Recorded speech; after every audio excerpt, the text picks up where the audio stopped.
fora. Deixa eu só pegar o gancho sobre o que dizia agora há pouco em questão de segurança pública, o Aldo Rebelo, de falta de investimentos.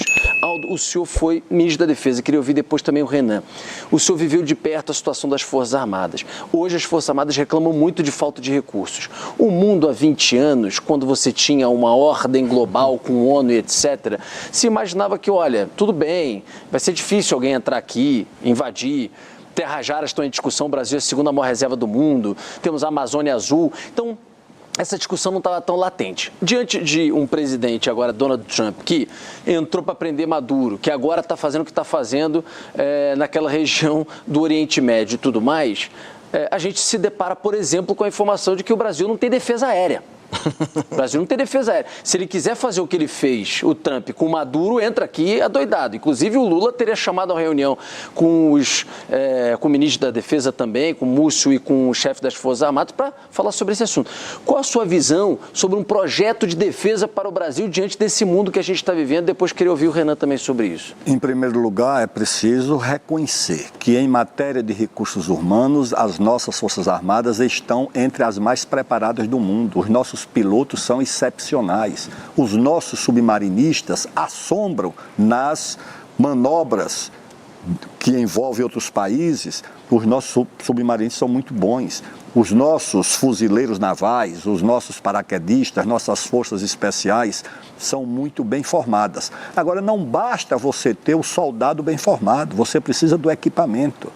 Como é que você vai colocar um piloto formado, com muito rigor no Brasil, para pilotar o quê? O submarinista precisa do submarino. Os gripes estão chegando, né? Aqueles caças, mas é pouco ainda para uma escala muito pequena do que nós precisamos. Rodolfo, nós temos 17 mil quilômetros de fronteira. Só com a Bolívia, a nossa fronteira é maior do que a fronteira dos Estados Unidos com o México. Mas, ministro, o senhor vê espaço no orçamento e até do ponto de vista político para se criar o clima para um grande investimento na área militar? Sim, senhora. Sim, senhora. Quando eu era ministro da Defesa e ministro da Ciência e Tecnologia um pouco antes, contratei uma grande economista inglesa ou americana, doutora Mariana Mazzucato, para estudar o investimento, a inovação na área de defesa.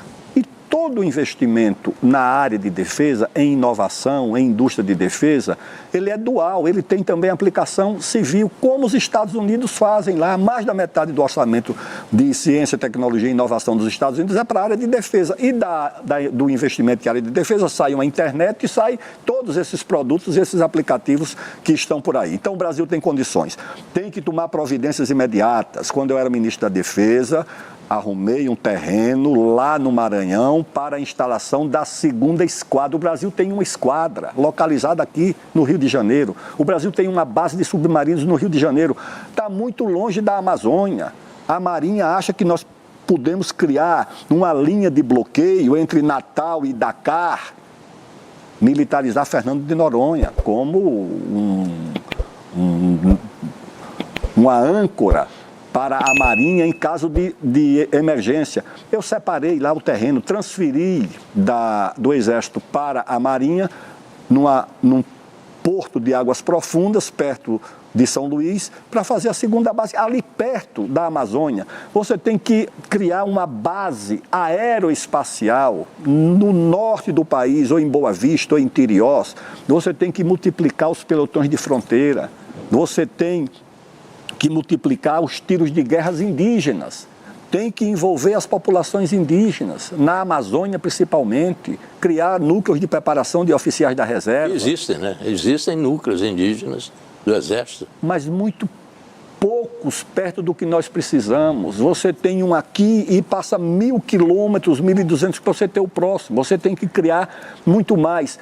Por quê? Porque você incorpora a população indígena e os seus idiomas na área de defesa do Brasil. É isso que nós precisamos fazer. Eu acho que nós negligenciamos, porque é caro você colocar uma esquadra em funcionamento, uma hora de voo de um caça, é 20, 30 mil dólares pelo menos. É isso que custa.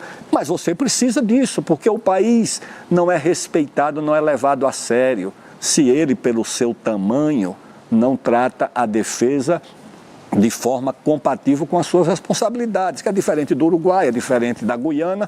O Brasil é um continente, tem 4 milhões de quilômetros quadrados de áreas jurisdicionais no mar. Deixa eu ouvir o Renan. Renan, por favor. De maneira clara, eu me sinto, dadas as devidas proporções, como o Churchill pré-Segunda Guerra avisando, olha, vai dar ruim, aquele cara do bigodinho tá avançando aqui, avançou nos Sudetos, vai dar ruim. O mundo está indo para um clima de guerra fria e que está cada vez mais quente. E as principais nações dispõem de tecnologias que a gente nem tem ideia na área militar. Pouca gente acompanhou e pouca gente cobriu no Brasil o que foi o manifesto da Palantir, que é a principal empresa de tecnologia militar hoje dos Estados Unidos. São técnicas de guerra, técnicas de cybermilitares, drones, estratégias das mais diversas que o Brasil nem sequer possui ferramentas para iniciar esse enfrentamento. Alguns dizem que até teriam usado isso na invasão lá para pegar o Maduro. Sim. Aliás, os relatos dos militares venezuelanos são assustadores. Olha, eu nunca vi o tipo de técnica que foi utilizada aqui. Nós não temos hoje condições de defender o nosso próprio território num conflito. Só que o nosso território é cobiçado. Como você colocou na sua pergunta inicial, nós dispomos das terras raras, de recursos naturais, água, território, solo fértil, e nós somos um terreno em disputa. A China estava tentando fazer sua ocupação geopolítica aqui na América Latina e os Estados Unidos nos veem como reserva estratégica. Então nós estaremos no meio desse conflito. E é um conflito que vai chegar para as Américas e nós temos, por necessidade, se quisermos manter o nosso território de dimensões imperiais, continentais, temos como necessidade nacionalista manter o nosso país íntegro, se defendendo usando o que há de melhor em técnica. E nós temos uma oportunidade que, assim, foi nos dada por Deus, que foram as terras raras. Boa parte dos equipamentos militares de última geração, a indústria de semicondutores, os drones, esses equipamentos necessitam das terras raras. E nós estamos discutindo agora para quem a gente vai vender a terra rara. Nós temos que ter uma agenda de competitividade, ter, como ela trouxe, um espaço fiscal, por isso que eu falo muito de reforma fiscal na área da despesa. Tem que ter uma reforma fiscal na área da despesa para sobrar dinheiro para a gente fazer os investimentos corretos e, com base nisso, negociar com os Estados Unidos ou com a China, ou quem for, não só a produção das terras raras e a exportação delas, mas trazer a indústria de semicondutores, trazer a indústria bélica, fazer acordos de transferência de tecnologia e aí a gente começar a construir uma indústria de defesa de alta capacidade para que o Brasil possa se preparar para o mundo novo que vem aí. Esse mundo novo que vem aí não vai ter o Brasil só como um espectador. A nossa estratégia de sobrevivência nesse mundo é diferente. O pacto, como você colocou, o pacto pós-Segunda Guerra Mundial, o multilateralismo, os organismos internacionais, tudo isso estão sendo relativizados. A gente está vendo isso na Ucrânia, viu na Venezuela, vai ver provavelmente em Taiwan. E nós temos que agora estar pronto para esse mundo. Esse mundo é um mundo que pode ser muito cruel com o Brasil. Renan, eu preciso chamar aqui o nosso intervalo, mas só para complementar uma questão, a Thaís perguntou sobre como também subsidiar isso, né? Esse aumento de investimento em defesa. O senhor acha que às vezes, por exemplo, a exploração que ainda não aconteceu, regulamentar e explorar mais terras raras, você pode pegar uma parte desse dinheiro e direcionar para investimento em defesa? De onde você acha que pode vir esse recurso, que realmente não é pouco, para o investimento nessa área? Eu vou mais longe do que isso. Não é apenas, por exemplo, pegar um pedaço dos royalties e direcionar para a área de defesa. Eu estou falando de montar uma cadeia de indústria bélica no Brasil com transferência de tecnologia. O Brasil é o segundo lugar no mundo com mais reservas de terras raras. Portanto, usemos isso como barganha. Tal qual o Vargas soube utilizar durante a Segunda Guerra Mundial a barganha do peso do Brasil para a instalação de indústria siderúrgica aqui. A CSN lá em Volta Redonda. Exato, precisamos utilizar isso como barganha para nos posicionarmos. E é urgente. O problema é que no debate público no Brasil, os dois principais candidatos não falam disso.